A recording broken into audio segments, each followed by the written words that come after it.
ॐ नमो भगवते वासुदेवाय।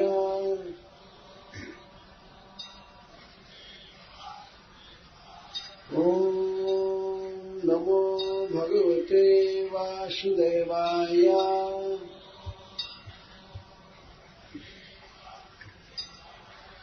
ॐ नमो भगवते वासुदेवाय।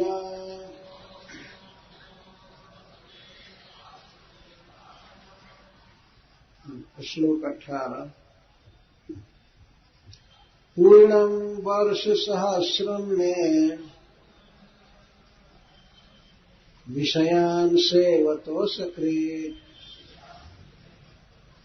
तथापि चानुशवनम् तृष्णा तेषुपजायते। तस्मादेतामहं त्यक्त्वा ब्रह्मण्याधाय मानसम् निर्द्वन्द्वो निरहङ्कारः चरिष्यामि मृगैः सह। दृष्टं श्रुतम् असद्बुद्ध्वा नानुध्यायेन्न संविशेत्। संसृतिं चात्मनाशं च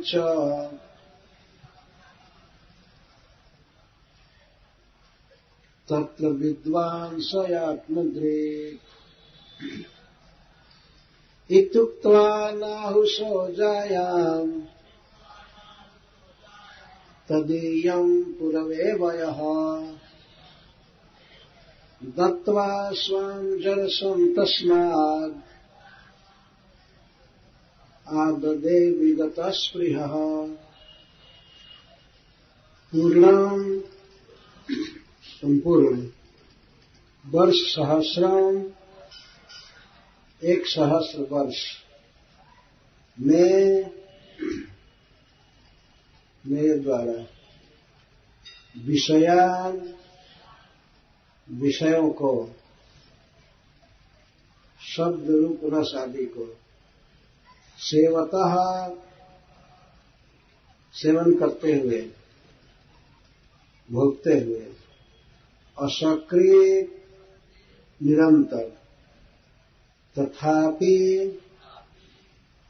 फिर भी च और अनुशवनम दिन प्रतिदिन तृष्णा विषयों को भोगने की लालसा तेषु उन विषयों में उपजायते बढ़ती ही जा रही है। तस्मात् इस कारण से एताम इस तृष्णा को अहम मैं त्यक्त्वा त्याग कर ब्रह्मणि ब्रह्म में परम ब्रह्म में भगवान श्री कृष्ण में आधाय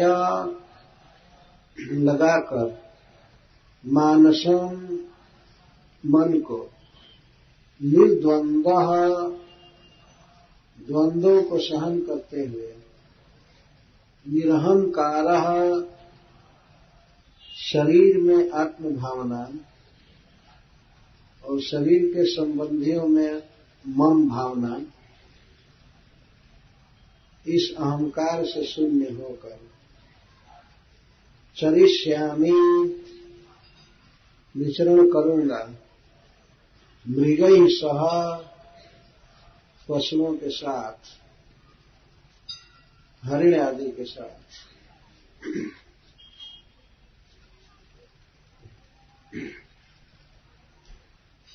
महाराज जजाति अपनी पत्नी देवयानी जी से यह गाथा गा रहे हैं।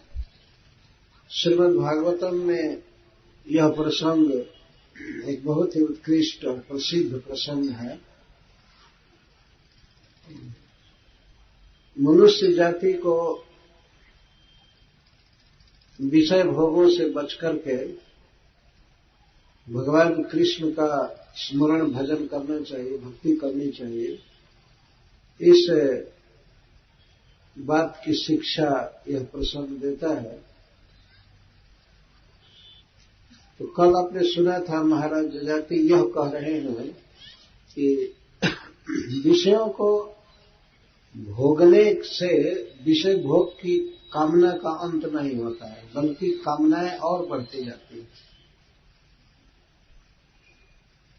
देखो, 100 वर्ष तक अपने पुत्र की युवावस्था लेकर के मैं निरंतर विषय भोग कर रहा हूं,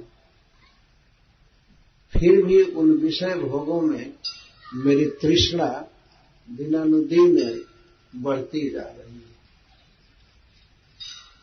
इसके लिए तुम स्वयं प्रमाण हो, तुम्हारे साथ ही मैं रह रहा हूं, तो तुम्हें पता है कि किस तरह से विषय भोग की लालसा और बढ़ती जा रही है, कामना बढ़ती जा रही है।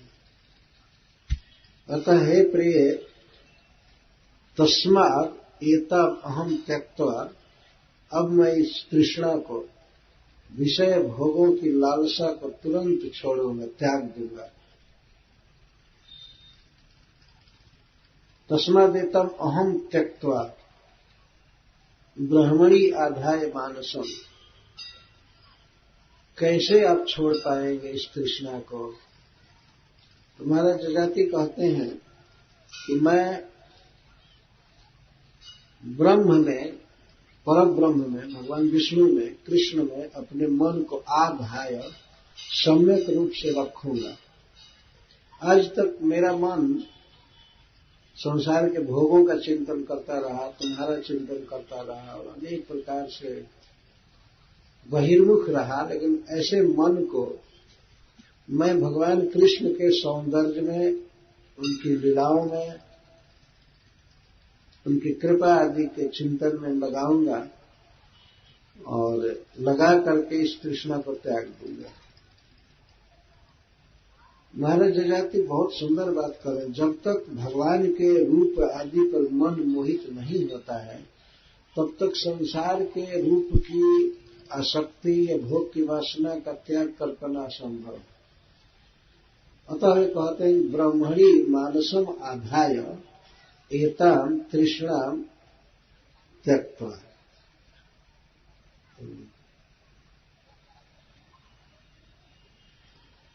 कुछ लोगों का यह विचार है कि जब तक तृष्णा का त्याग नहीं होगा तब तक भगवान में मन नहीं लगेगा,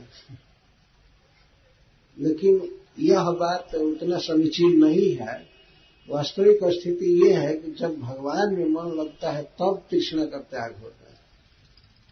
एक तरफ मन जब फंसेगा भगवान के चिन्मय गुणों में, उनके सौंदर्य में, उनके स्वभाव आदि के श्रवण कीर्तन में, तब अपने आप ही व्यक्ति संसार की आसक्ति को छोड़ देगा। एक बहुत बड़े भक्त हुए हैं दक्षिण भारत में, जिनका नाम था कुलशेखर।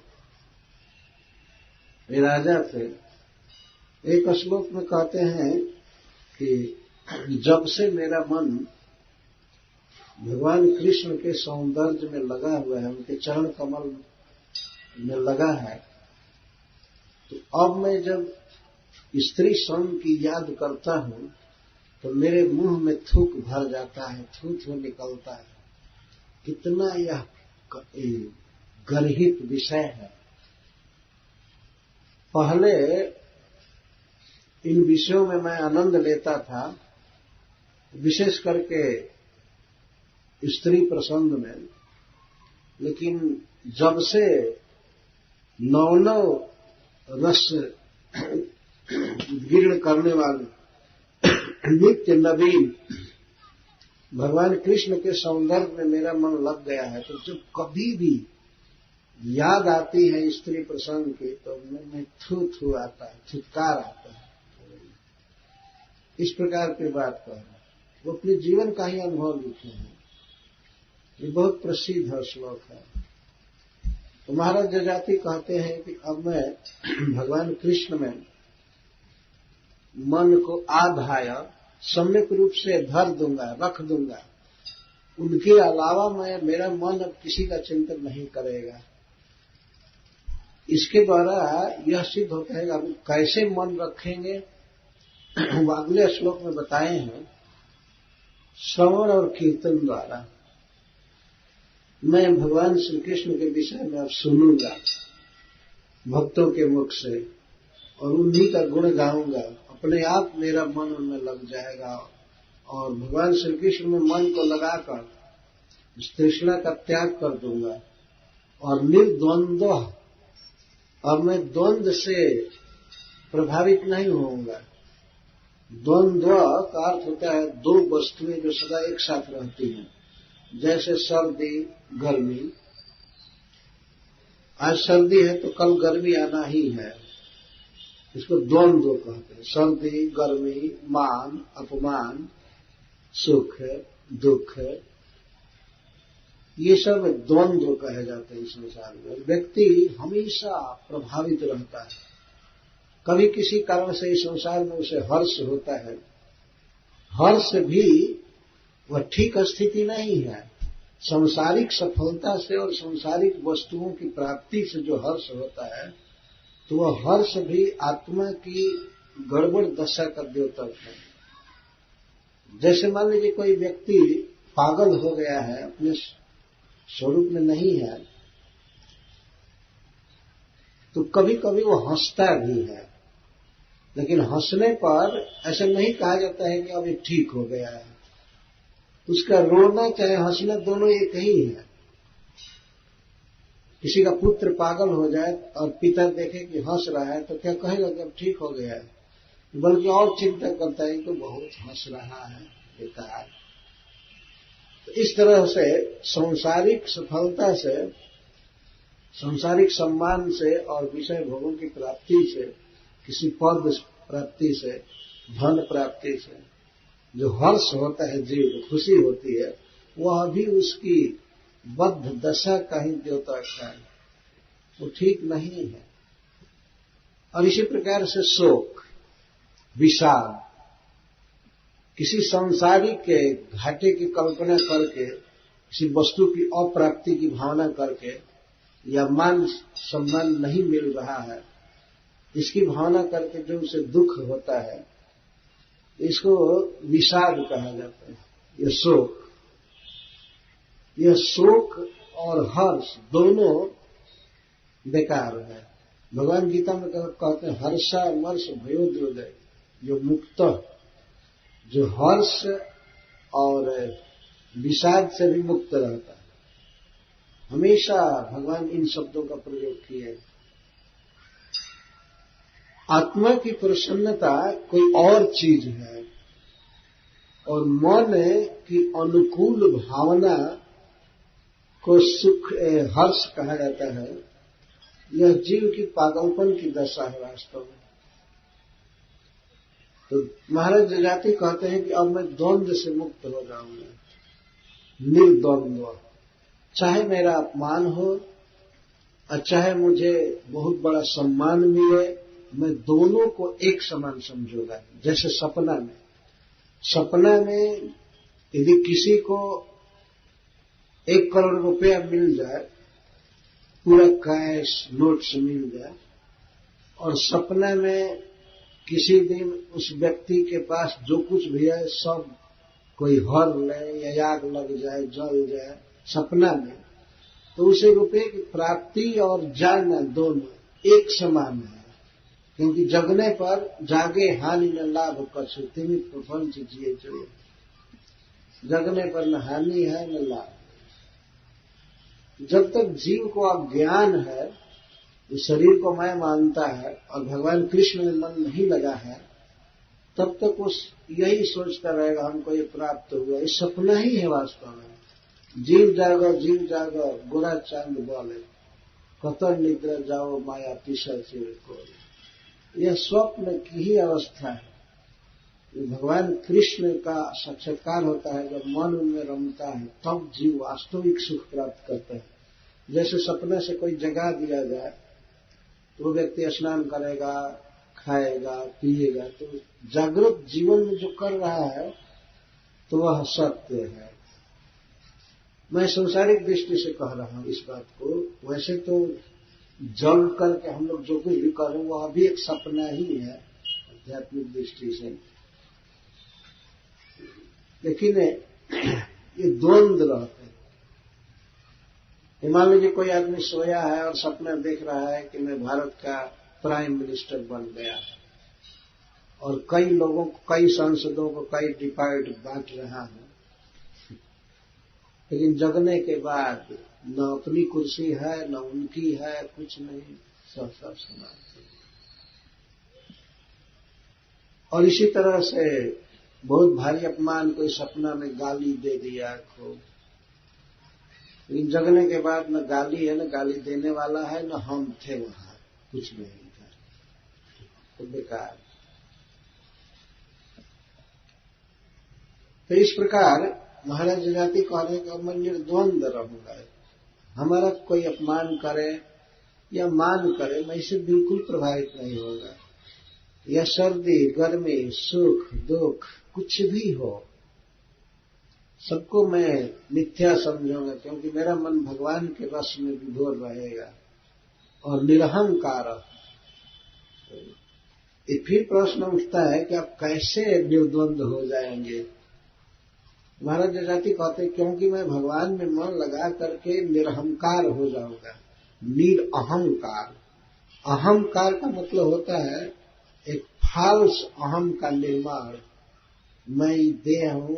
वास्तव में आत्मा, ये जीवात्मा, यह देह नहीं है, देह में है। जैसे हम लोग कार में बैठते हैं तो हम कार नहीं हैं, कार में हैं। हम किसी घर में रहते हैं, घर नहीं हो जाते हैं। आज जिस घर में है वो घर छोड़ करके चले जाएंगे।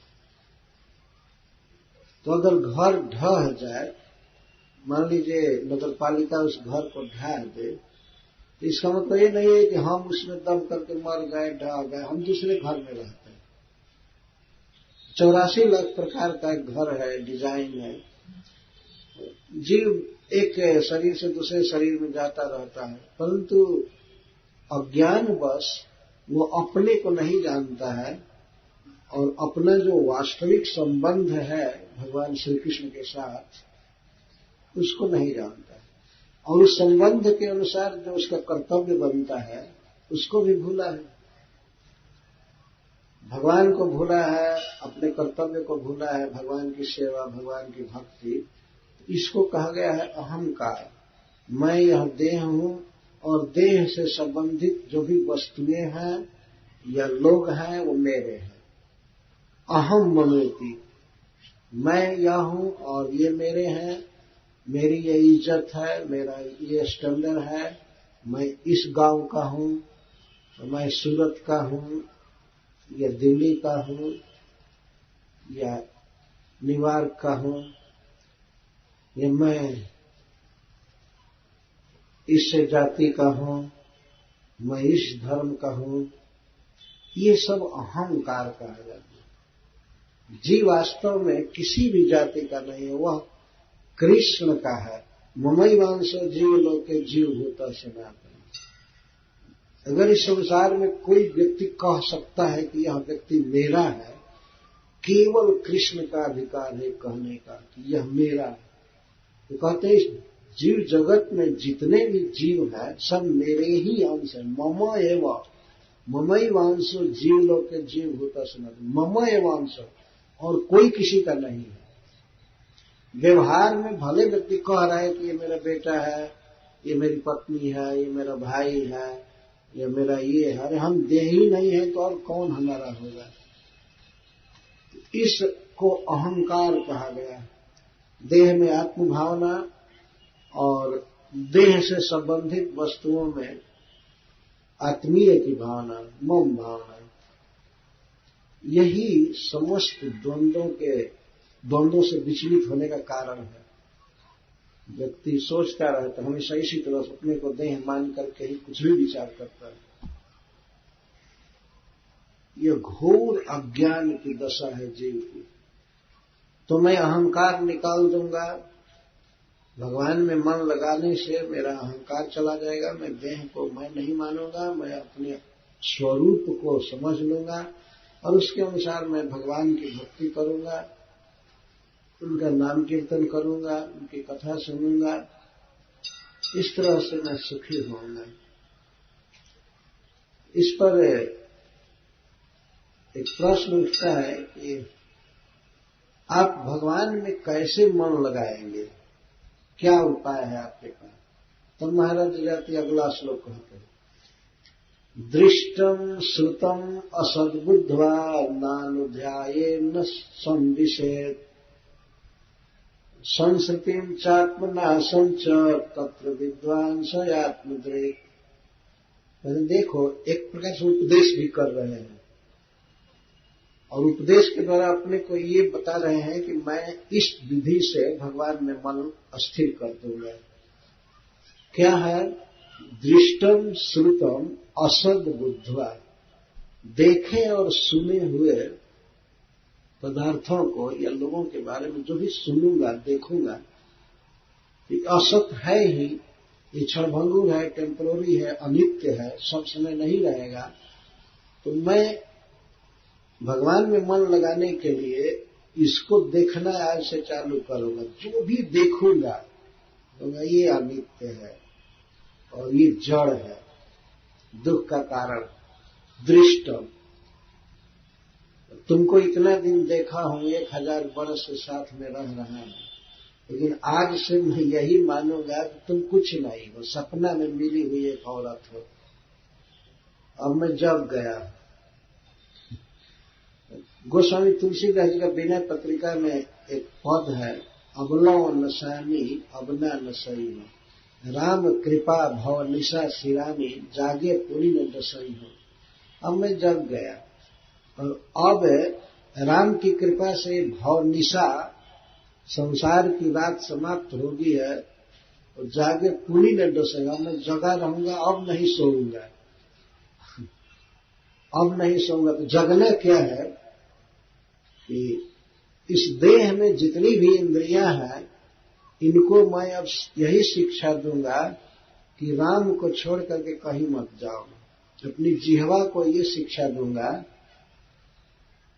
कि भगवान राम के प्रसाद को ही खाओ और कोई दूसरी वस्तु मत खाओ।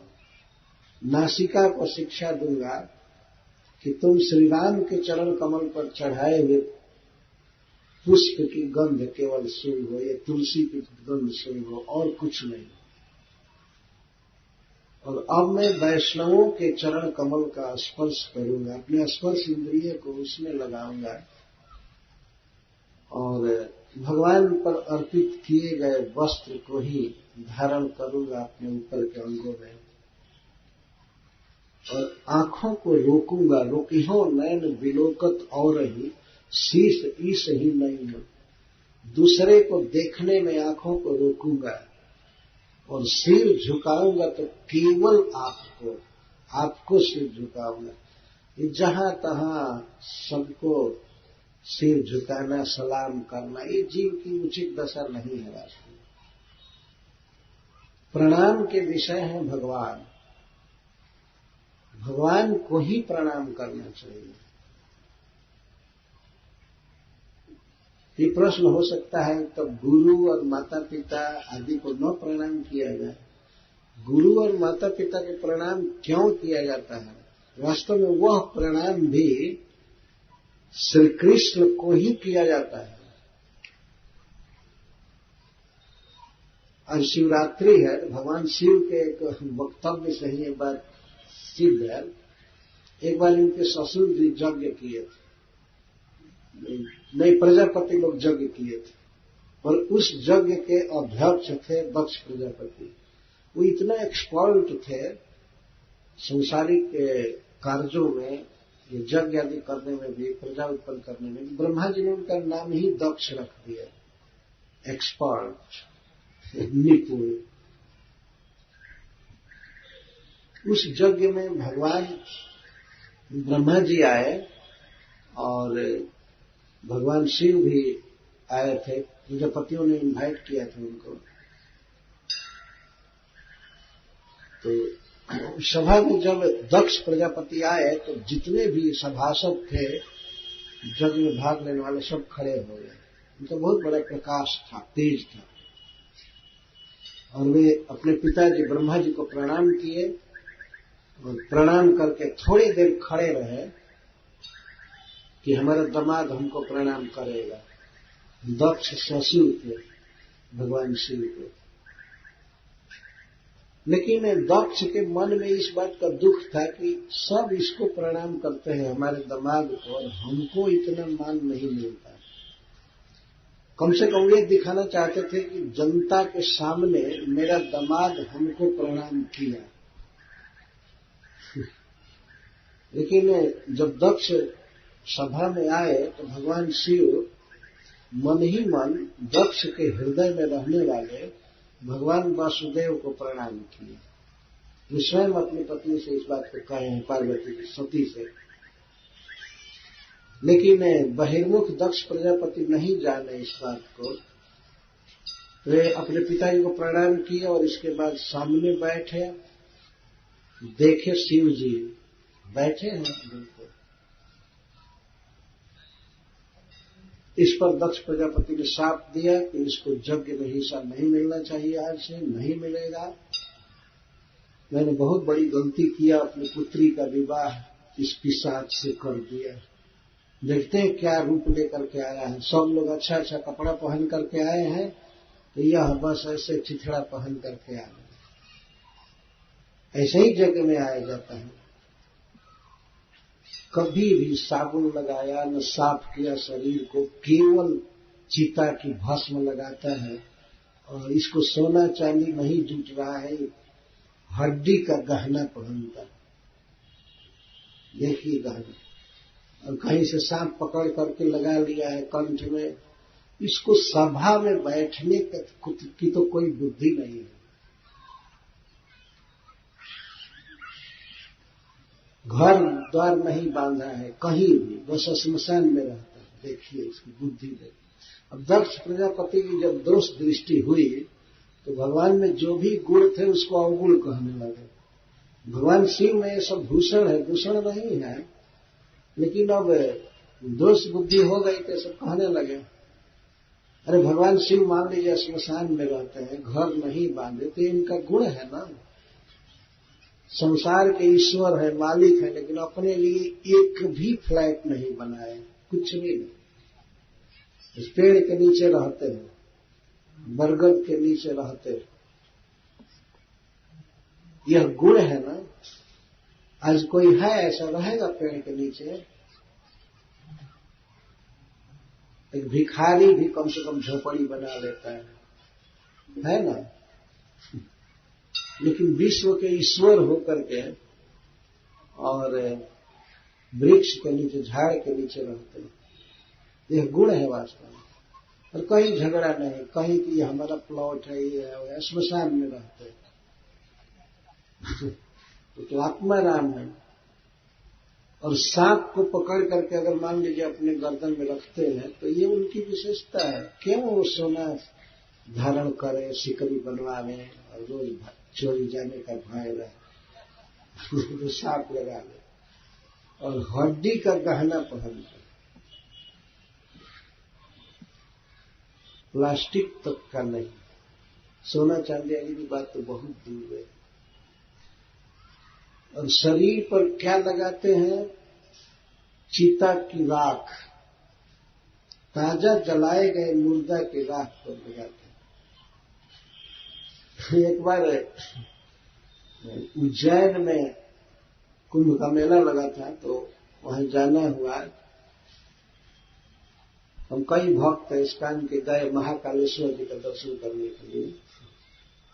तो वहां पर एक पत्थर के कटोरी में भस्म रखा हुआ था।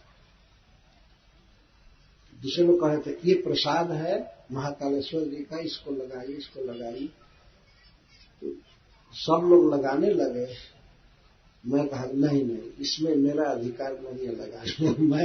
मैं सुन लिया उसके पहले कि प्रतिदिन रात में जलाए हुए मुर्दे की ताजी राख महाकालेश्वर जी लगाते हैं। एक भक्त पूछ दिया कि भगवान शिव रोज किसी न किसी को मार ही देते हैं क्या? तो नहीं, वो नहीं मारते हैं, लेकिन लोग मरते ही रहते हैं। जैसे काशी जी में देखिए, मणिकर्णिका घाट पर तो प्रतिदिन सैकड़ों आदमी जलाए जाते हैं, मरते ही रहते हैं। उसमें संदेह आदि का भी कोई हॉलीडे छुट्टी आदि नहीं है। मरने में जमराज का ऑफिस बंद नहीं रहता है, रोज मरना है। तो मैं जब सुना कि ऐसे भगवान शिव लगाते हैं तो हमने कहा नहीं, हमारा अधिकार नहीं है टच करने का, मैं नहीं लिया। जो भी हो, इस प्रकार से भगवान शिव का लोकोत्तर व्यवहार है, तो परम मंगलमय है। भेष अमंगल का है,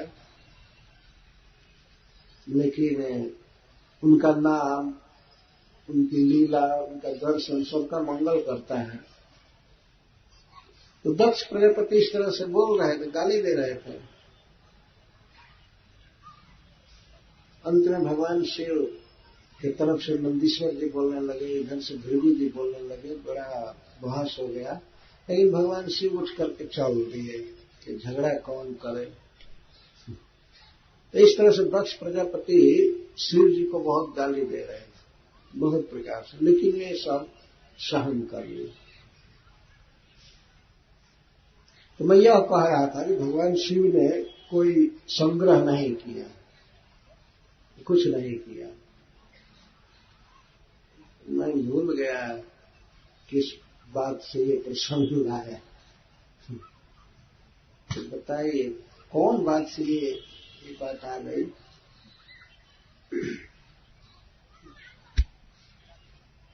हाँ, जजाति महाराज का चल रहा है, कौन वाक्य से लिंक हुआ?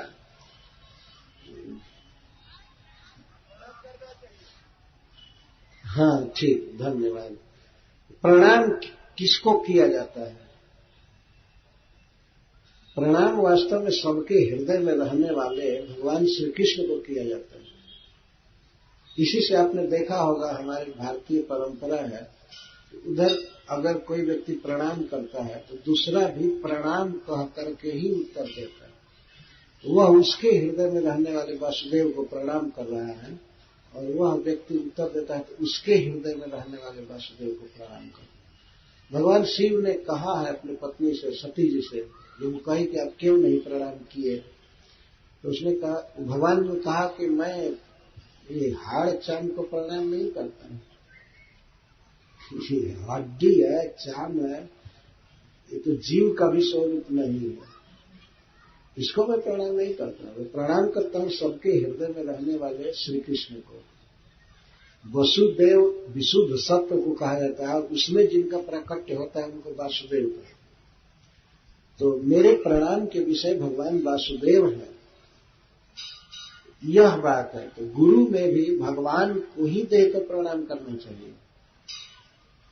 इसी कारण से गुरु लोग भी शिष्य को प्रणाम करते हैं, जरूर मन ही मन में भावना करते हैं कि भगवान इनके हृदय में है। तो प्रणाम के विषय केवल भगवान है, कृष्ण है, और कोई नहीं। जैसे कहते हैं, मन मना भव मद भक्तो मद्याजी माम नमस्कुरु, माम नमस्कुरु, तो उसमें उन्होंने जोड़ा नहीं कि माम च पितरम च गुरुम च, ऐसे कुछ रखे नहीं है, मुझे प्रणाम करो। तो प्रणाम के विषय है भगवान। तो ये बात कैसे आई थी प्रणाम करने की बात? इस प्रसंग में मुझे एक कथा याद आती है। एक मौलवी जी थे, वो कहते थे कि अल्लाह ने हमको 2 गुण बहुत दिया है, उनको धन्यवाद देता हूं कि हमें 2 विशेषता अल्लाह ने दिया है।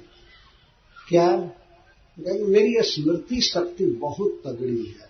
एक तो खुदा ने ये दिया है, बहुत तगड़ी हमारी स्मृति शक्ति है, और दूसरी विशेषता वो याद नहीं है।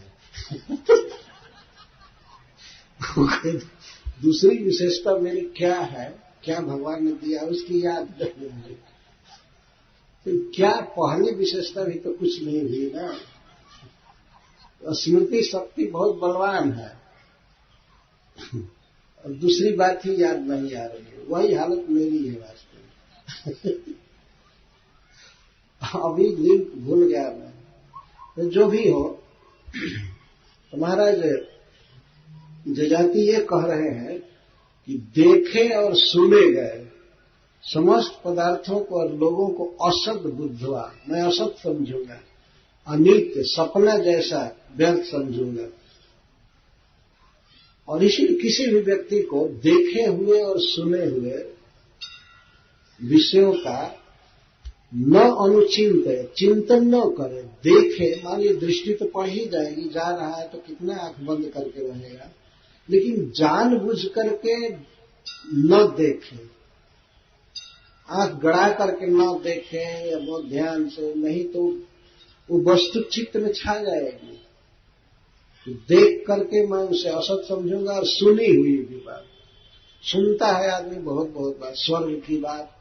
अब तो स्वर्ग की बात इस समय कौन सुनता है? अब केवल अमेरिका की बात, इधर ऑस्ट्रेलिया की बात, इधर की बात, या बॉम्बे के बॉलीवुड की बात, सिनेमा की बात सुनता है और देखता भी। अब तो बहुत ज्यादा फैसिलिटी देखने की हो गई टेलीविजन पर, दृष्टम और श्रुतम। राजा आदि के विषय में सुनता है, मंत्रियों के विषय में सुनता है, या अभिनेताओं के विषय में सुनता है तो एक मन में भावना उत्पन्न होती है, हमें वो चाहिए, इसकी इच्छा होती है। लेकिन महाराज जजाति कह रहे हैं कि दृष्टम श्रुतम असद बुद्धवा, मैं देखे और सुने हुए पदार्थों को बिल्कुल मिथ्या समझूंगा। और शिक्षा भी दे रहे हैं, किसी भी व्यक्ति को देखे और सुने पदार्थ को मिथ्या समझना चाहिए और उसका चिंतन नहीं करना चाहिए, और न सम विषय, और न उसे भोगना चाहिए। चिंतन भी न करे मन से और इंद्रियों से भोगे भी मत। क्यों? क्या उसमें हानि है? संस्कृतिं च आत्मनाशम च, क्योंकि इसमें आत्मा का नाश है।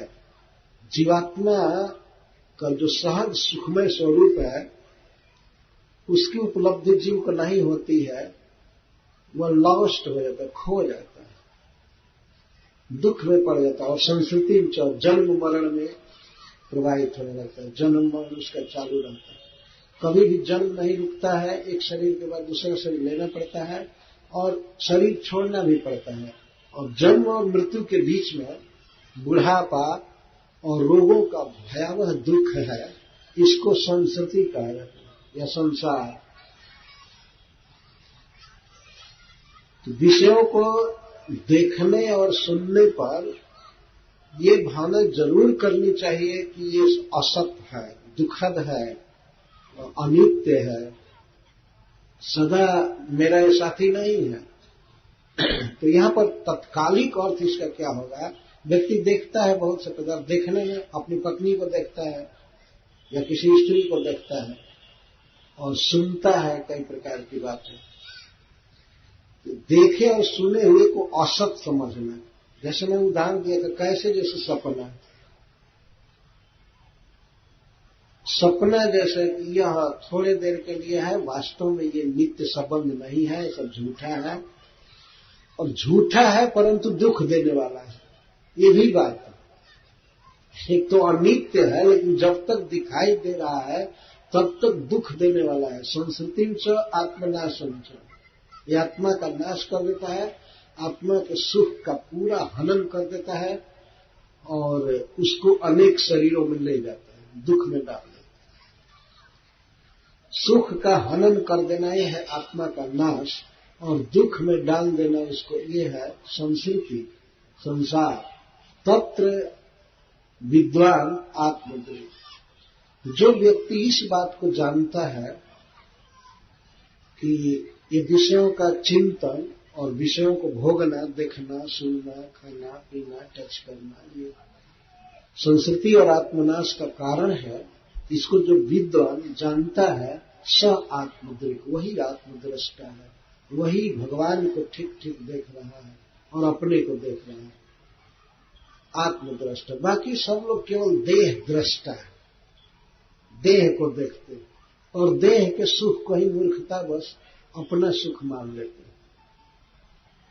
देह के सुख को, जैसे देह कुछ खाकर पहन करके किसी का स्पर्श करके और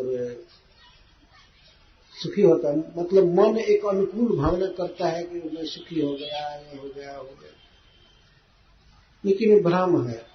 और देह के सुख और स्वच्छंद, मैं स्वतंत्र हूं, मैं ठीक हूं, मैं ये हूं, इस प्रकार की जो बात देखता है कि इसके कारण केवल जन्म मरण का प्रवाह निरंतर चलता रहता है, आत्मा दुख नहीं रहता है, उसे कभी सुख नहीं मिलता, ऐसा जो देखता है वही आत्मदृष्टि, आत्मदर्शी, अपने को देखने वाला।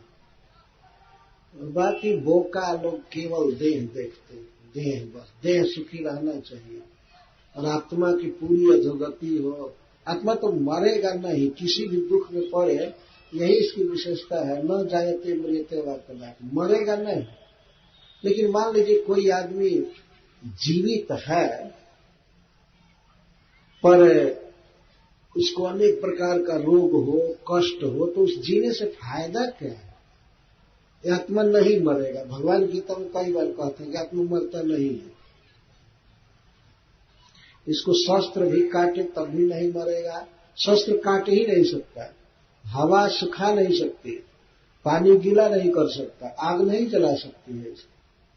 आत्मा इस तरह से मिले, परंतु आत्मा एक व्यक्ति है जिसका वास्तविक सुख है भगवान श्री कृष्ण के संपर्क में आना है। तो श्री कृष्ण से जब दूर रहता है जीव, उनसे संबंध नहीं करता, तो वह अनेक प्रकार के दुख में पड़ा रहता है। यही आत्मा का नाश और उसका संसार। आत्मदृष्टा व्यक्ति समझता है अपने सुख को कि हमारा वास्तविक सुख क्या है। श्रील प्रभुपाद जी एक उदाहरण देते हैं कि जैसे कोई व्यक्ति कार में बैठा है, कार चला रहा है, तो पेट्रोल पंप पर कार को ले जाए गैस स्टेशन पर, उसमें पेट्रोल डलवा ले और वह मूर्खता बस ये समझ ले कि मेरा भोजन हो गया, मैं पी लिया। मान लीजिए कार के भोजन को ही वो अपना भोजन मान ले और न खाए तो मरेगा कि नहीं? भूख तो रहेगी ही।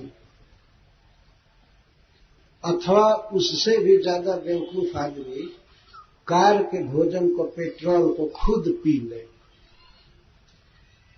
कार का जो भोजन है वो स्वयं अपना भोजन समझ रहा है, तो मरेगा, दुख में पड़ेगा। इस तरह से एक और उदाहरण प्रभुपाद जी देते हैं कि जैसे पिंजड़ा में पक्षी बंद रहता है, वो भूख से व्याकुल होकर के चे चे करता है, और कोई मूर्ख आदमी पिंजड़े पर भोजन की पालिश करने लगे, चारों तरफ सजा दे, रेशमी कपड़ा से ढक दे पिंजड़ा को, केज को, और पिंजड़ा का श्रृंगार करे सोना से, सब चीज से, और बाहर भी रख दे भोजन, पक्षी को न मिले, और वह मूर्ख ये समझ ले कि पक्षी का भोजन हो गया, अब ये सुखी हो गया। कि पिंजड़ा का श्रृंगार और पिंजड़ा का पालिश करना ये पक्षी का भोजन नहीं है।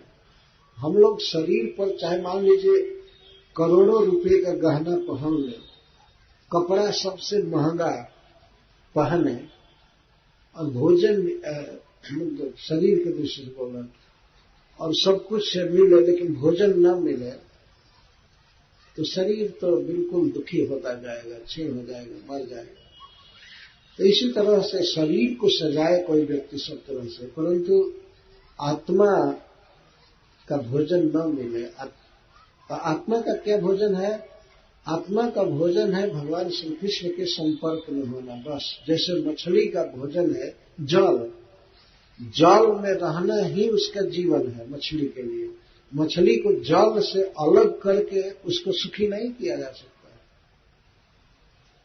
मान लीजिए कोई व्यक्ति मूर्खतावश मछली को बाहर करे, क्या सोचकर कि बेचारी जल की गुलामी सह रही है, जल की पराधीनता में है, या ये उब गई होगी बाहर पानी में, ये उब गई होगी, इसको थोड़ा हवा में करना चाहिए, फ्री हवा में, और किसी पार्क में ले जाकर के इसको घुमाना चाहिए। और इसे बासमती राइस का भात खिलाना चाहिए या खीर खिलाना चाहिए। इसे खूब सुंदर गीत सुनाना चाहिए, टीवी ऑन करके ये सुन ले। जल से बाहर करके मछली के लिए कुछ भी किया जाए, क्या वो सुखी हो सकती है? कभी नहीं सुखी होगी। कभी कभी कुछ मूर्ख लोग ये कहते हैं कि ये भगवान भगवान कह करके लोग भगवान की अधीनता क्यों स्वीकार करते हैं? कृष्ण के अधीन क्या रहना, दास क्यों बनना? लोग कहते हैं तुम ये भावना करो कि तुम खुद ही भगवान हो। ये भावना करने से थोड़े हो जाता है। खुद ही भगवान हो ये सोचो, बस भगवान हो जाओगे। यह मूर्खता है। भगवान के शरण में रहना ही जीव का जीवत्व है। वो उसी से सुखी रहेगा। सुखी नील जे नीर अगाधा, जिनि हरि शरण में एक और बाधा। भगवान के शरण में रहना यही वास्तविक सुख है, यही वास्तविक आनंद है। जीव वास्तव में जैसे छोटा बच्चा है, छोटे बच्चे को कोई कहे कि मां के अधीन क्यों रहोगे, जाओ जाओ घूमो, तो क्या घूमेगा? कहीं भी मर जाएगा धक्का खा करके बिना भोजन के। मां के गोद में रहना ये मां की अधीनता नहीं है, ये पराधीनता नहीं है। वास्तव में मां का स्वभाव ऐसा है कि वो बच्चे का शरण है, बच्चे उसकी शरण में रहता है, सुखी रहता है। तो इस तरह से भगवान सबके शरण है। उनकी शरण में रह करके ही जीव सुखी हो सकते हैं, और किसी भी दूसरे उपाय से नहीं। तो विषयों को भोगने में और उनके चिंतन में, उनके विषय में बोलने से, आदि से सुनने से और भोगने से जीव को जन्म मरण में ही रहना पड़ता है, और जीव निरंतर दुखी रहता है। एक तो उसकी अवस्था बदलती रहती है, कई प्रकार के कंडीशन में जाता रहता है, और दुख निरंतर लगा रहता है। दुखालयम अशाश्वतम। तो महाराज जजाति इस तरह से कह रहे, अब मैं ऐसा तो नहीं कर सकता कि देखूंगा नहीं, सुनूंगा नहीं, दृष्टि तो पड़ ही जाएगी, या कोई वर्णन कर देगा जबरदस्ती तो सुनना ही पड़ेगा। लेकिन अब मैं सुने और देखे पदार्थ को बिल्कुल असत समझूंगा, अनित मिथ्या समझूंगा। इत्युक्त्वा नाहुषो जायाम तदेयं पुरवेव यः दत्त्वा स्वां जरसं तस्माद् आददे विगतस्पृहः। अब सुखदेव गोस्वामी कहते हैं कि इस प्रकार अपनी जाया से, अपनी पत्नी से महाराज जजाति कह करके, इति उक्त्वा जाया, जाया से यह कह करके, और पूर्वे अपने पुत्र पुरु को तदीयम वयः दत्त्वा, उनकी जवानी दे दिए। ये कह करके जवानी दे दी अपने पुत्र के। उसी की जवानी थी, इसलिए सुखदेव गोस्वामी कहते तदीयम, कोई ये अपनी जवानी नहीं दी, उसी की जवानी लौटाए। कितने वर्षों के बाद? 1 सहस्त्र वर्ष के बाद लौटाए। और तस्मात् स्वाम जरसम, अपनी जरा अवस्था को, अपनी बुढ़ापा को आददे, ले लिए। अपने बच्चे को जवान बना दिए, उसकी जवानी लौटा दिए, और अपनी बुढ़ापा उससे ले लिए। केवल संकल्प करते ही ऐसा आदान प्रदान संभव था श्रीपाद शुक्राचार्य की कृपा से, उनकी कृपा से संभव। जब ये संकल्प किए कि हमारे पुत्र की जवानी उसके पास चली जाए और मैं बूढ़ा हो जाऊं, तो तुरंत ही बूढ़े हो गए वे, और लड़का बिल्कुल युवक हो गया। विगतस्पृह, ऐसा कैसे किए, कैसे वे जवानी दे दी और बुढ़ापा ले लिए? क्योंकि विगतस्पृह, विषय भोगों को विषयों को भोगने की कामना उनकी समाप्त हो गई थी। विगत स्पृहा, विगता स्पृहा जस्य स, उनकी स्पृहा चली गई थी। अब भगवान में मन लग चुका था पूरा पूरा, और भगवान का रस मिल रहा था, इसलिए संसार को भोगने की लालसा नहीं थी। संसार को भोगने के लिए वे जवानी लिए थे अपने पुत्र की, और आज लालसा चली गई तो अपनी ही इच्छा से लौटा दी। बेटा मांगने नहीं गया कि अब हमारी जवानी लौटा दीजिए और आप बूढ़ा हो जाइए, अब बहुत दिन सुख भोग लिए।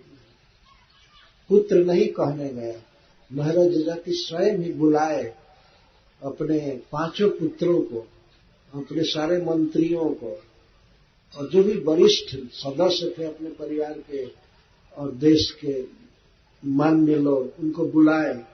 वो भरी सभा में उन्होंने गुरु को बुलाया और कहा, बेटा तुम अपनी जवानी ले लो और मेरी बुढ़ापा दे दो। तो कहते ही महाराज जजाति फिर वृद्ध हो गए और पुरु युवक हो गए, बिल्कुल 16-17 वर्ष के लड़के के समान युवक। और महाराज जजाति भी जब जवान हुए थे तो वैसे ही वो 25 के अंदर 15 से बाद 15 और 25 के बीच की जो अवस्था होती है उसी रूप में रहते थे। ये व्यवस्था थी। और 1000 वर्षों के बाद भी उनकी इंद्रियों में कोई शिथिलता नहीं आई। आंख उतनी ही देखती थी, कान वैसे ही सुनता था, देह का कोई भी अंग शिथिल नहीं हुआ था। और इस तरह से उन्होंने विषयों का भोग किया था। लेकिन अब जब भगवान का अनुभव हुआ, ज्ञान हुआ, महाराज अम्बरीश की कथा सुन करके, उनकी भक्ति सुन करके, तब विगत स्पृहा, उनकी स्पृहा चली गई और इस तरह से उन्होंने अपनी बुढ़ापा ले लिया। और अब वे देने लगे पुत्रों को राज्य। दिशि दक्षिण पूर्वश्याम द्रुहिम दक्षिण तो जदुम, पूर्व और दक्षिण दिशा दोनों को मिला करके, जैसे ये बर्मा है या बंगाल है और उड़ीसा, बिहार, तो पूरे पृथ्वी के सम्राट थे। तो और दक्षिण और पूर्व दिशा, दिशि दक्षिण पूर्व श्याम द्रुह्यु को दिए अपने बेटा, 4 बेटा है ना, और पूर्व के अलावा। तो दक्षिण और पूर्व दिशा दिए द्रुह्यु को, और दक्षिण को जदुम, और जदु को दक्षिण भारत का राज्य दिए, दक्षिण दिशा। और प्रतीचिन तुर्वसुम चक्रे उदीच्यम अनुईश्वरम, और पश्चिम दिशा तुर्वसु को दिए तथा उत्तर दिशा का ईश्वर अनु को बनाए। यह ईश्वरम का अर्थ मालिक, राजा। राजा भी एक प्रकार का ईश्वर भी है। ईश्वरम चक्र, इन दिशाओं में किसको किसको ईश्वर बनाए, मालिक बनाए महाराज जजाति। दक्षिण और पूर्व दिशा मिली हुई इस कोने में द्रुह्यु को राजा बनाए, और जदु महाराज को दक्षिण भारत का राजा बनाए, तथा पश्चिम दिशा का राजा बंबई सब या और भी पश्चिम अमेरिका आदि जा सकते हैं, तो तुर्वसु को राजा बनाए, और उदीची दिशा का राजा अनु को बनाए। ये 5 पुत्र थे। अब रह गए 4 को राजा बनाए। भूमंडलस्य सर्वस्य पुरुम अर्हतमम विशाम अभिशिक्षाग्रजे तस्य वशे स्थाप्य वनम जयो।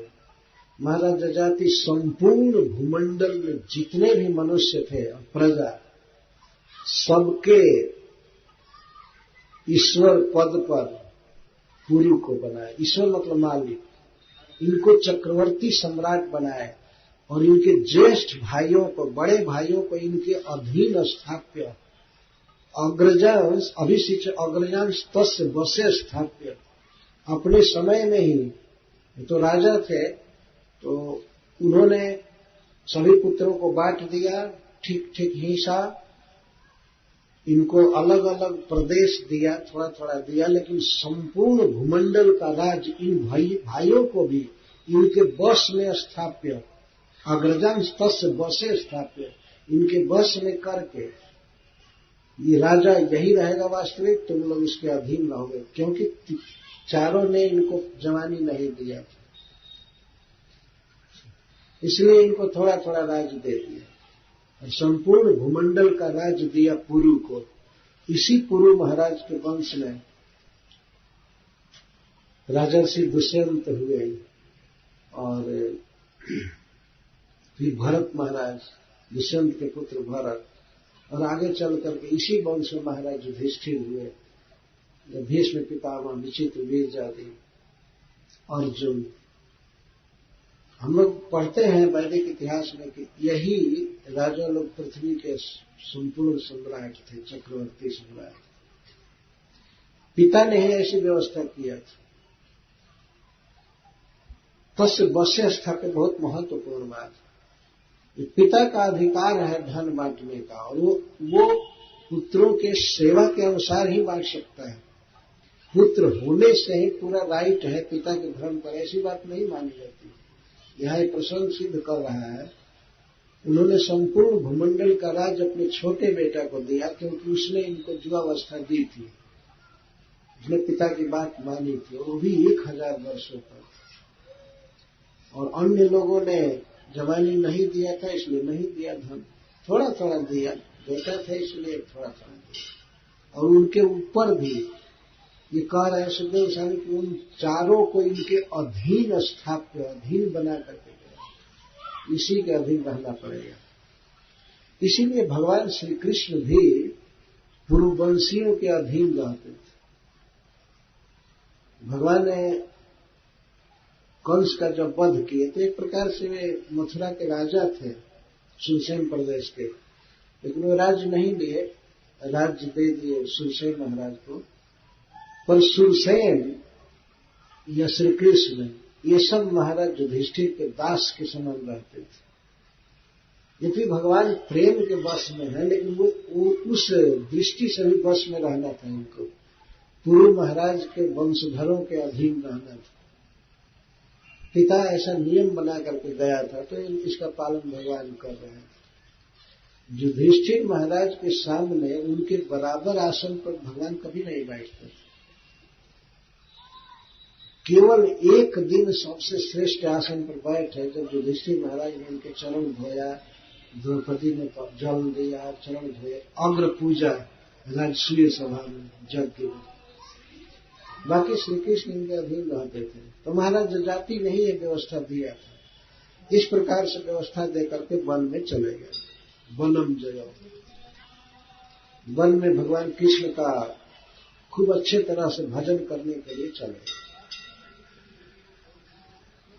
वनम जयो, पिता का कर्तव्य है कि अपने पुत्रों में जब धन का बंटवारा करे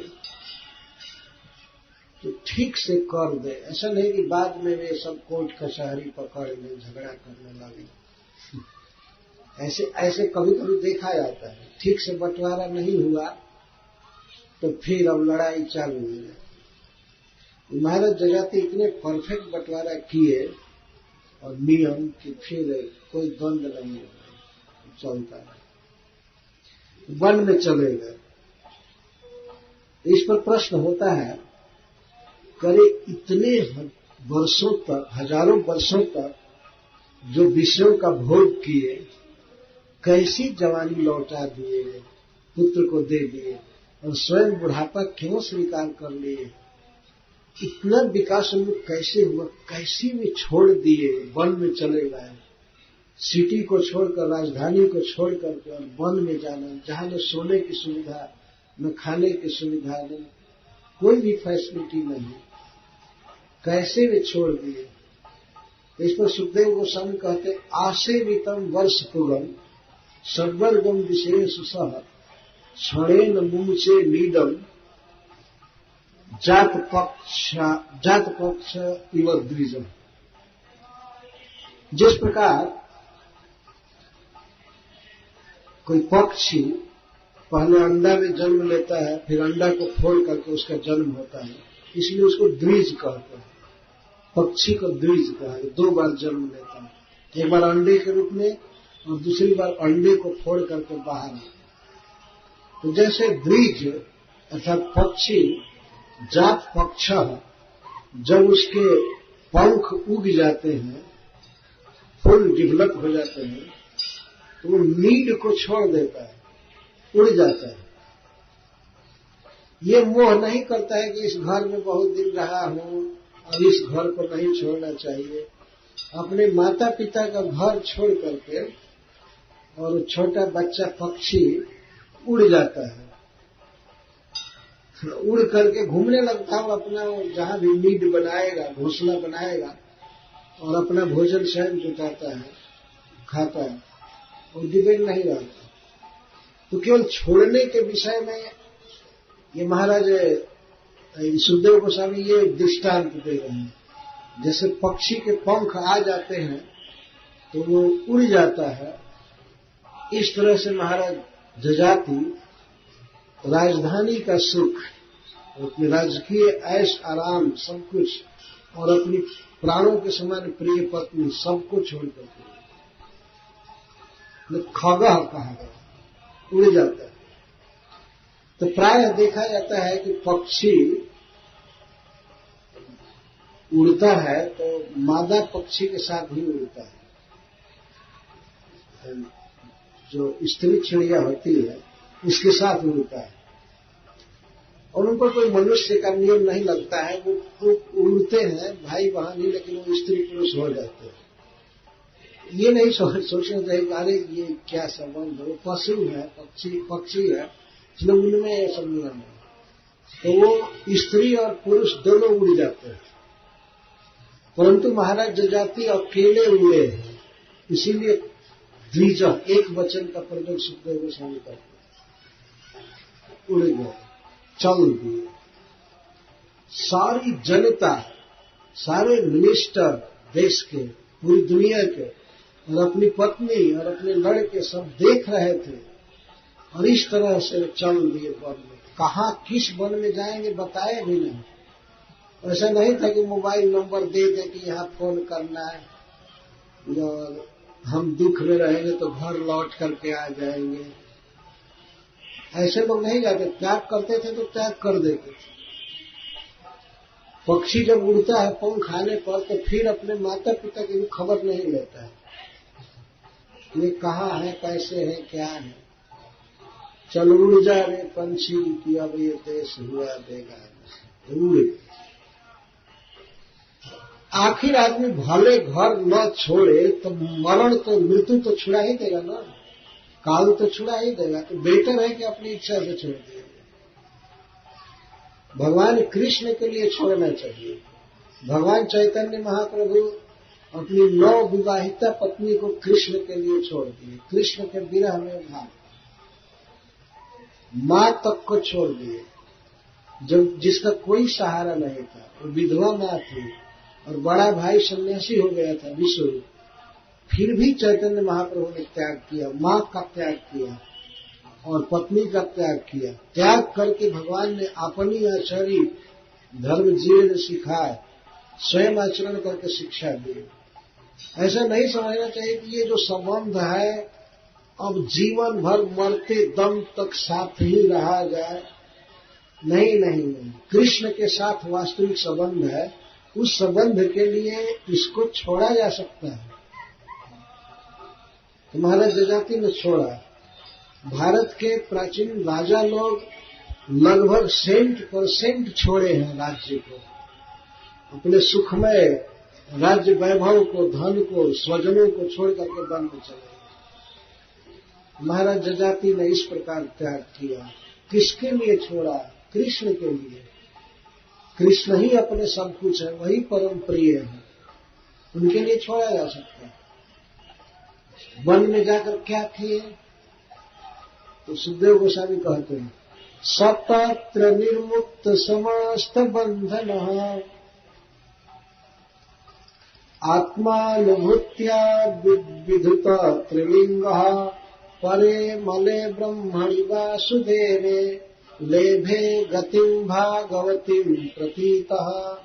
तत्र बने, वन में जाकर महाराज जजाति पहले तो निर्मुक्त समस्त संग, सब प्रकार की आसक्ति छोड़ चुके थे। शरीर से संग तो छोड़ ही चुके थे। अपने पुत्रों का, एक पुत्र भी बहुत भारी ममता का विषय होता है, उसमें भी पुरु जैसा पुत्र जो जवानी दिया था, आज वो कौन बाप छोड़ सकता है अपने बेटा को? इस तरह ऐसे सुशील बेटा, लेकिन महाराज जजाति ने छोड़ दिया अपने पुत्रों को और अपनी परम प्रिय पत्नी को भी छोड़ दिया, जिसने सब कुछ अर्पित करके पति की सेवा किया था। मनोवाग देह वस्तु भी सब तरह से सेवा की थी, उसको भी छोड़ा, राज्य छोड़ा, धन छोड़ा, जो वस्त्र थे राजकीय सब वहीं उतारे और चिथड़ा पहन करके फटा पुराना वस्त्र और वन में चले। वहां जाकर के निर्मुक्त समस्त संग, पहले ही निर्मुक्त हो गए। वहां उन्हें एक क्षण भी देवयानी का स्मरण नहीं आया। बाद में ऐसे भगवान में लगे रहे, भगवान श्री कृष्ण के जप में, स्मरण में, भजन में इस तरह से लगे रहे, साधुओं के सत्संग में, कि अपनी पत्नी का स्मरण नहीं आया। तो कैसे है, क्या खा रही होगी, कहीं बीमार तो नहीं पड़ गई होगी, इसकी तो बात दूर रही है, स्मरण नहीं आया कभी भी। इसीलिए नि शब्द लगाए, निर्मुक्त, न कि केवल मुक्त। मुक्त संग न कहकर सुखदेव गोस्वामी कहते निर्मुक्त संग, नितरा मुक्त संग, पूरा आसक्ति से शून्य हो गए। केवल वासुदेव में, कृष्ण में आसक्ति थी। निर्मुक्त समस्त संग, क्यों मुक्त हो गए थे? आत्मानुभूत्या, क्योंकि आत्मा की अनुभूति में थे। आत्मा का अर्थ है भगवान।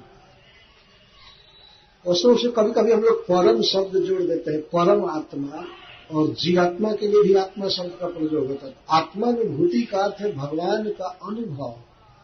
रात दिन भगवान श्री कृष्ण के सौंदर्य का चिंतन करते थे, उनकी कथा सुनते थे, जप करते थे, तो नाम के रस में, कीर्तन के रस में, भगवान के स्मरण के रस में विभोर रहते थे।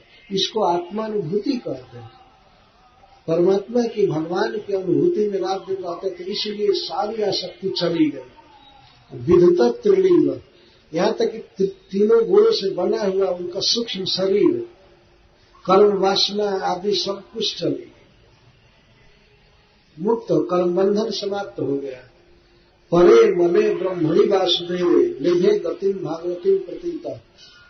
और वे परम पुरुष परब्रह्म भगवान श्री कृष्ण में भागवती गति प्राप्त किए। भागवती गति का मतलब है भगवान के पास जो रहते हैं, भगवान के पार्षद, उनका जो स्वरूप है, उनको जो सुख है, महाराज जजाति को मिला। वे डायरेक्ट भगवत पार्षद हो गए। हरे कृष्णा कृष्णा कृष्णा हरे हरे, हरे राम राम राम हरे हरे। ये तो भगवान के पार्षद हो गए, वैकुंठ चले गए। देखिए कितनी सुंदर ये बात है। विषयों में इतना आसक्त व्यक्ति जो अपने पुत्र की जवानी लेकर के 100 वर्ष तक विषय भोग किया और फिर भी भगवान की कृपा से उसने निश्चय करके उसे छोड़ा और भगवान की इतनी भक्ति किया कि भगवान के धाम में उनकी नित्य सेवा में उनका पार्षद बन गया।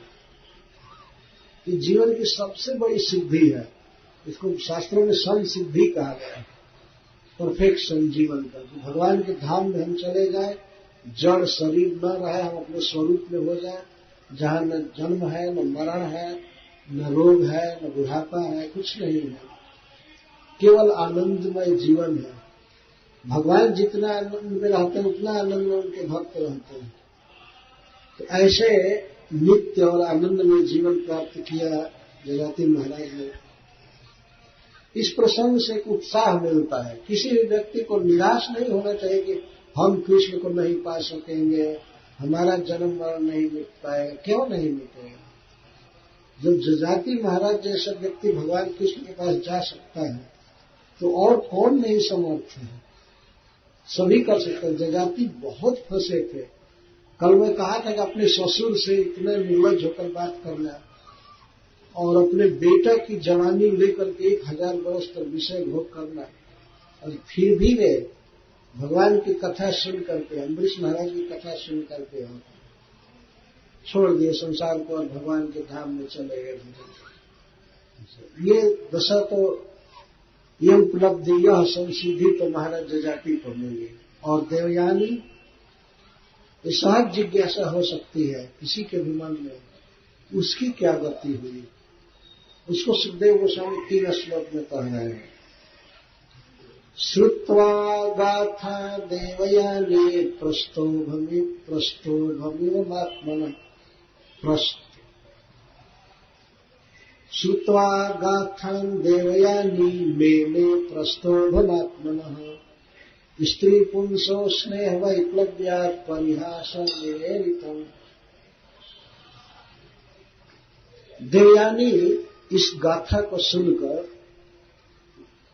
गाथाम श्रुत्वा, इस इतिहास को सुनकर, बकरा बकरी का इतिहास सुन करके उसने अपने आध्यात्मिक जीवन में, परमार्थ में प्रस्तोभम में, प्रस्तोभम का अर्थ होता है प्रोत्साहन।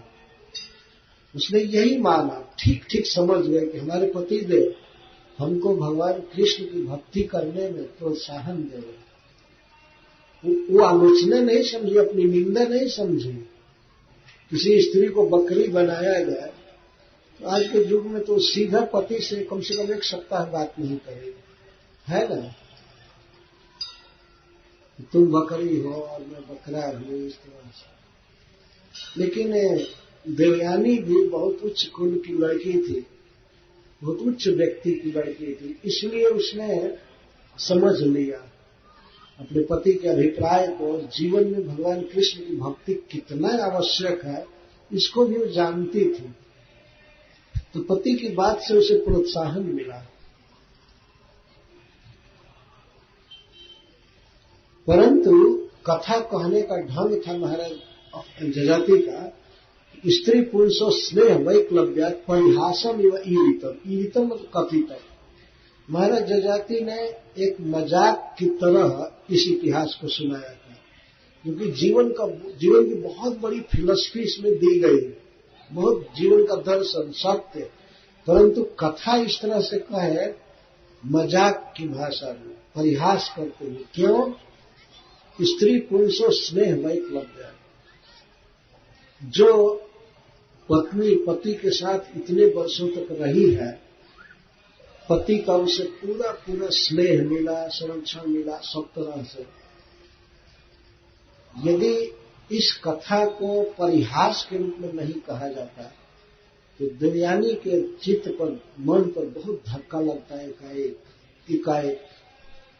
अगर सीधे कहते बस मैं अब घर नहीं रहूंगा, बेकार हमारा समय बीता, इतने दिन तक मैं जा रहा हूं, तो इस आघात को देवयानी नहीं सह सकती थी। पति से मिलने वाला प्यार, पति से मिलने वाला जो उसका स्नेह होता है, उसकी याद करके वो फिर तड़प जाती, उन्हें रोकती, नहीं जाने देती, या वो स्वयं भी जाने का प्रस्ताव रखती कि मैं भी चलूंगी, जहां भी रहूंगी आपके साथ। लेकिन महाराज जजाति ने इसीलिए इसको एक परिहास के रूप में कहा, जिससे एकाएक उसके हृदय पर धक्का न लगे, वो समझ जाए बात को। तो उसने प्रस्तोभम में, सुखदेव गोस्वामी कहते हैं कि वह स्त्री देवयानी अपने जीवन में परमार्थ के विषय में अपने पति के कथा को अपने लिए प्रोत्साहन माने, उत्साह दे रहे हैं, पति को साहस दे रहे हैं, निंदा नहीं कर रहे थे, उसको और भक्ति के पथ पर बढ़ने के लिए ज्ञान दे रहे थे, उत्साह दे रहे थे, तो वो उत्साहित हुए। यह कथा सुन करके वह क्या माने, शासन निवासम सुहृदाम प्रपायामिव गच्छता विज्ञायेश्वर तंत्राणाम माया विरचितम प्रभु। देवयानी इस कथा को सुन करके और पति ने जब घर छोड़ दिया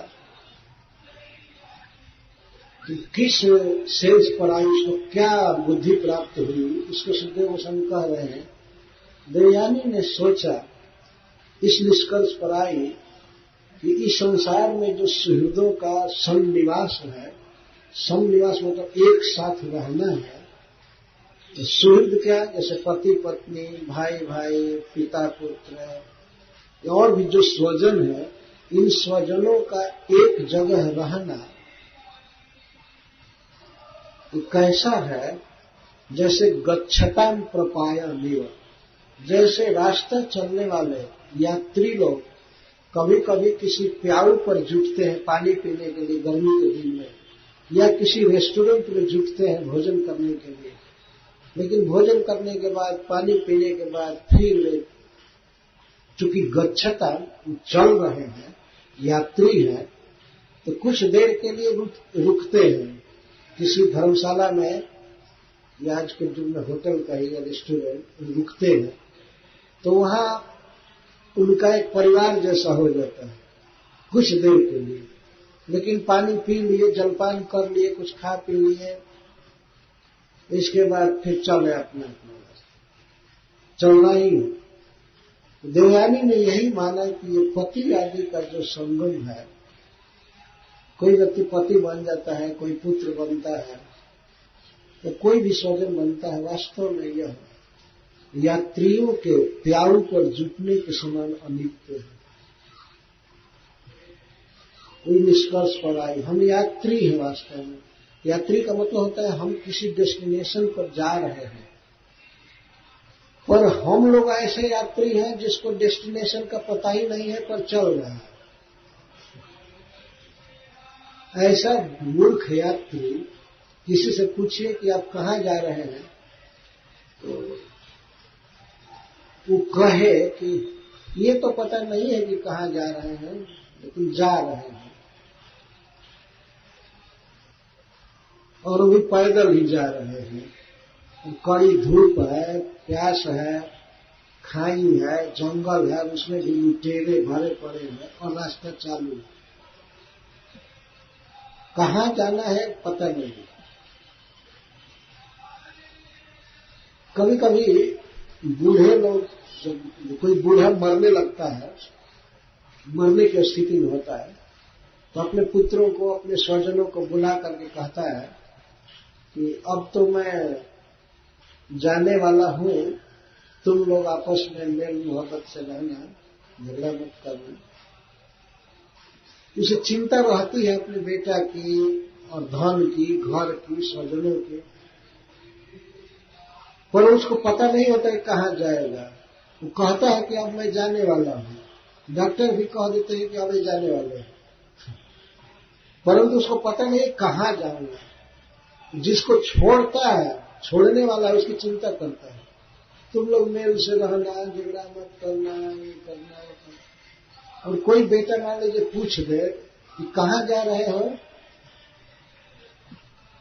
बाप स्वयं कहता है कि अब मैं जाने वाला हूं, तो तुझे कहाँ जाने वाले हो, इसका तो पता नहीं है कहाँ जाऊंगा, लेकिन तुम लोग ठीक से जीना, तुम लोग ठीक से खाना पीना, प्रेम से रहना। इसको कभी कभी मैं उदाहरण देता हूं। जैसे मान लीजिए ट्रेन में, किसी रेलगाड़ी में कोई व्यक्ति जा रहा है और साथ में बहुत से राहगीर मिल गए हैं, उन सबका भी अपना अपना डेस्टिनेशन है, अपना अपना घर है, लेकिन गाड़ी के डिब्बे में 8 घंटे के लिए या 10 घंटे के लिए, 12 या 25 घंटे के लिए एक साथ निवास होता है। किसी आदमी का डेस्टिनेशन मान लीजिए आने वाला हो, पर उसको पता नहीं है, उसको भावना नहीं है, और वो यात्रियों से कहे अच्छा ठीक है, आप लोग सुख से रहिएगा, आपस में कोई कलह मत कीजिएगा, और अब मैं उतरने वाला हूं, गाड़ी छोड़ने वाला। तो कोई पूछ दे कौन स्टेशन पर उतरेंगे, कहाँ उतरेंगे, तो वो कहे ये तो पता नहीं है कि कहाँ उतरेंगे, लेकिन अब लग रहा है कि उतरना पड़ेगा। डॉक्टर भी कह चुके हैं उतरना पड़ेगा। यह कितनी भारी मूर्खता है। स्वयं को पता नहीं है कि कहाँ जाना है, जहाँ जाना है उसकी चिंता नहीं है, जिसको छोड़ रहा है उसकी चिंता बनी हुई है। आप लोग सुख से रहिएगा, और कोई पूछे तुम कहाँ उतरोगे, तो पता नहीं है कहाँ उतरेंगे, स्टेशन पर उतरेंगे कि रेल के चक्का में धंस कर मरेंगे, कुछ भी पता नहीं। और इतना पता है कि उतरना है। यह बहुत बड़ी मूर्खता है। तो देवयानी का जो मन तैयार हुआ, उसने सोच लिया कि ये पति आदि का जो संग है और पुत्र का, एक स्त्री के लिए वास्तव में सबसे निकटतम संबंधी कौन है? पति और पुत्र है, सबसे निकटतम संबंधी यही। इसके लिए देवयानी कह रही है कि ये सुहृदों का जो सन्निवास है, एक साथ रहना है, ये प्याऊ पर जुटने वाले यात्रियों के समान है। न कुछ खा पी लिया तो अपने अपने चले जाना है, अंततः एक दिन सब छूट ही जाता है। देखो इतने हजार वर्षों तक हमारे पति हमारे साथ रहे, लेकिन सब छूट गया। तो वे जिस कार्य के लिए वन में गए, उसका निर्णय देवयानी स्वयं ही कर रही है। वो समझी कि विज्ञा ईश्वर तंत्राणा, जितना भी संबंध है ईश्वर के अधीन है। ईश्वर कुछ काल तक किसी को किसी के साथ रखता है, फिर बिछड़ा देता है, चले जाते हैं। तो उसे घबराई नहीं, पति के जाने के बाद वो घबराई नहीं। उसने यही ध्यान रखा कि वे कृष्ण की प्राप्ति के लिए चले गए वन में, तो मैं भी घर में रह करके कृष्ण को पा करके रहूंगी, भगवान की भक्ति करूंगी। निश्चय किया। तो सर्वत्र संगम उत्सृज्य, सब तरह की आसक्ति हटा लिया। अपने पुत्रों में आसक्ति या पति में आसक्ति, किसी में भी। पति ने उसको छोड़ा कृष्ण के लिए, तो इसको भी पति का स्मरण भूल गया। ये केवल कृष्ण का भजन करने लगे। हरे कृष्णा कृष्णा कृष्णा हरे हरे, हरे राम राम राम हरे हरे। भगवान के श्री विग्रह को अपने घर में रखी थी, उसकी सेवा करती थी, और दिन में हजारों प्रणाम करती थी भगवान को। इस तरह से मन लग गया देवयानी का। भगवान की पूजा करने से और उन्हें बार बार प्रणाम करने से, श्रृंगार करने से, उनका नाम कीर्तन करने से देवयानी का मन पूरा पूरा भगवान में लग गया। तो सर्वत्र संग मुत्सृज्य, कैसे संग छोड़ दिया? स्वप्नोपम्येन भार्गवी, वह भृगु वंशनी, भृगु वंश में जन्मी थी, शुक्राचार्य की पुत्री थी।